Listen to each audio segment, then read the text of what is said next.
सभी वैष्णव भक्तों को जय श्री राधे। वैशाख मास की शुक्ल पक्ष की एकादशी, जिसका नाम मोहिनी एकादशी है, यह इस बार 22 मई 2021 रविवार की है। हमारे शास्त्रों में एकादशी व्रत सभी वैष्णवों के लिए परम आवश्यक बताया गया है।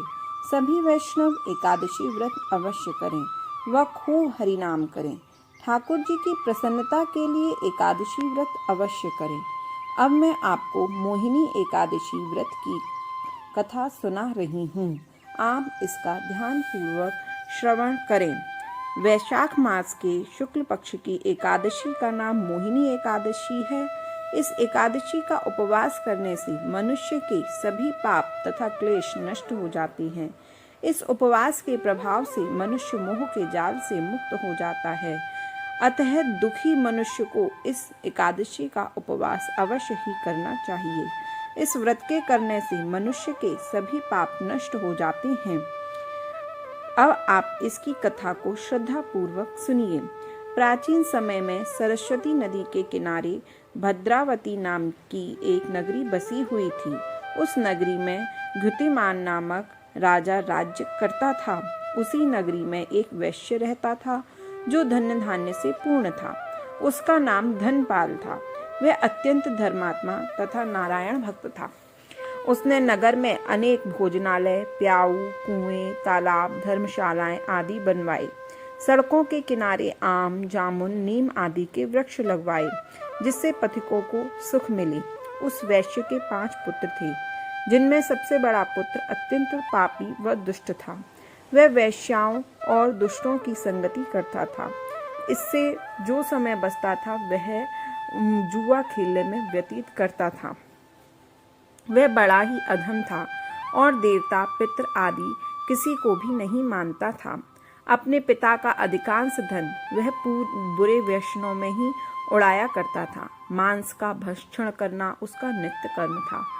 जब काफी समझाने बुझाने पर भी वह सीधे रास्ते पर नहीं आया, तो दुखी होकर उसके पिता, भाइयों तथा कुटुंबियों ने उसे घर से निकाल दिया और उसकी निंदा करने लगे। घर से निकलने के बाद वह अपने आभूषणों तथा वस्त्रों को बेच कर अपना गुजारा करने लगा। धन नष्ट हो जाने पर वैश्याओं तथा उसके दुष्ट साथियों ने भी उसका साथ छोड़ दिया। जब वह भूख प्यास से व्यतीत हो गया, तो उसने चोरी करने का विचार किया।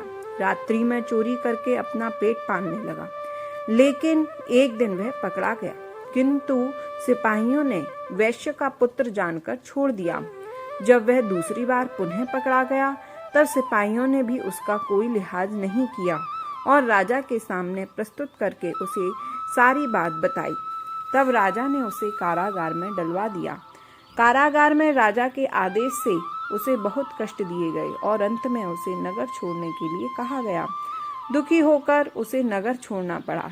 अब वह जंगल में पशु पक्षियों को मारकर पेट भरने लगा। फिर बहेलिया बन गया और धनुष बाण से जंगल के निरीह जीवों को मार मार कर खाने और बेचने लगा।